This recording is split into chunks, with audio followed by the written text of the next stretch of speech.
ಬನ್ನಿ ಗೆಳೆಯರೆ, ನೀವಾಗಲೇ ದೃಶ್ಯ ನೋಡಿದ್ದೀರಾ. ನಾನು ತುಂಬ ಹೇಳೋದು ಬೇಕಾಗಿಲ್ಲ, ಯಾಕಂದರೆ ಈ ಸಿನಿಮಾ ನೋಡಿ ಒಂದು ಎಕ್ಸ್ಪೀರಿಯೆನ್ಸ್ ಆಗುತ್ತೆ.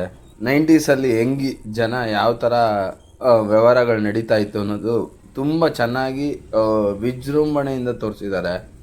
ಅಂದರೆ ನಾವಿದ್ದಿದ್ದು ಚಾಮರಾಜಪೇಟೆಗೆ ಎಲ್ಲ ನೀವು ನೋಡಿರ್ತೀರ, ಪೆಟ್ರೋಲ್ ಬಂಕು ಏರಿಯಾಗೊಂದು ಪೆಟ್ರೋಲ್ ಬಂಕ್ ಇರುತ್ತೆ. ಅದೇ ಥರ ನಮ್ಮ ಏರಿಯಾದಲ್ಲಿ ಸೀಮೆಣ್ಣೆ ಬಂಕ್ ಇತ್ತು. ಆ ಸೀಮೆಣ್ಣೆ ಬಂಕ್ಗೆ ಎಲ್ಲ ಗಾಡಿಗಳು ಬರೋದು, ತುಂಬಿಸ್ಕೊಂಡು ಹೋಗೋರು. ಅದು ರೇಷನ್ ಅಂಗಡಿಲಿ ಡಿಸ್ಟ್ರಿಬ್ಯೂಟ್ ಆಗೋದು. ಆ ರೇಷನ್ ಜೆ ಸಿ ರೋಡಲ್ಲಿ ಇದೆಯಲ್ಲ, ಅದಂತೂ ತುಂಬ ಅದ್ಭುತವಾಗಿ ತೋರಿಸಿದ್ದಾರೆ. ಮತ್ತು ಟೌನನ್ನ ತುಂಬ ಗೊತ್ತಿರುತ್ತೆ ಜನಕ್ಕೆ. ಸೀಮೆಣ್ಣೆ ಲೈನಲ್ಲಿ ಮೇನ್ ರೌಡಿಸಮ್ ನಡೀತಾ ಇದ್ದು ಆ ಏರಿಯಾನೇ. ಚಾಮರಾಜಪೇಟೆ, ಬಳೆಪೇಟೆ, ಚಿಕ್ಕಪೇಟೆ, ಇದೇ ಏರಿಯಾಗಳು ಅವಾಗ ದೊಡ್ಡ ಏರಿಯಾಗಳು ಅಂತ ಅನ್ಸ್ಕೊಂಡಿದ್ದು.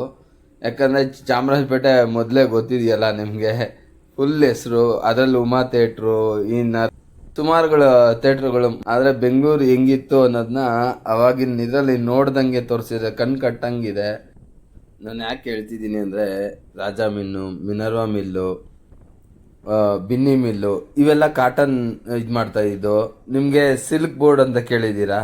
ಸಿಲ್ಕ್ ಬೋರ್ಡ್ ಬರೋಕ್ಕಿಂತ ಮುಂಚೆ ಕಾಟನ್ ತುಂಬ ಅತಿ ಹೆಚ್ಚಾಗಿ ಬಳಸ್ತಿದ್ದವರು ಕರ್ನಾಟಕದವರು. ಆಮೇಲೆ ಸಿಲ್ಕ್ನ ಪ್ರೊಡ್ಯೂಸ್ ಮಾಡೋಕ್ಕೆ ಸ್ಟಾರ್ಟ್ ಮಾಡಿದ್ರು. ಸೊ ಇದೆಲ್ಲ ನಮ್ಮ ಬೆಂಗಳೂರಲ್ಲಿ ಗೌರ್ಮೆಂಟ್ ಮಾಡಿದಂಥ ಮಿಲ್ಗಳು. ಅದೆಲ್ಲ ಕ್ಲೋಸ್ ಆಯಿತು, ಪ್ರೈವೇಟೈಸೇಷನ್ ಆಯಿತು. ನಾನು ನೋಡಿದ್ದೀನಿ ಅದನ್ನೆಲ್ಲ, ತುಂಬ ಹೇಳೋದು ಬೇಕಾಗಿಲ್ಲ.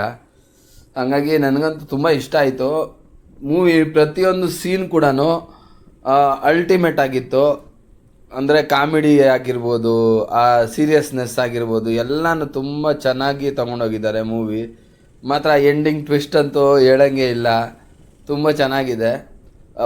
ಪಾರ್ಟ್ 2 ಮೋಸ್ಟ್ಲಿ ಪಾರ್ಟ್ 2ಗಾಗಿ ಅದನ್ನು ಕ್ಯೂರಿಯಾಸಿಟಿ ಹುಟ್ಟಿಸಿದ್ದಾರೆ. ಮಾತ್ರ ಇನ್ನೂ ಅಸ್ಸಾಮಾಗಿದೆ ಪಾರ್ಟ್ 2 ಅಂತ ನನಗನ್ನಿಸ್ತಿದೆ. ನಿಮಗೆಲ್ಲ ಏನನ್ನಿಸ್ತು ನೀವು ಕಮೆಂಟ್ ಮಾಡಿ.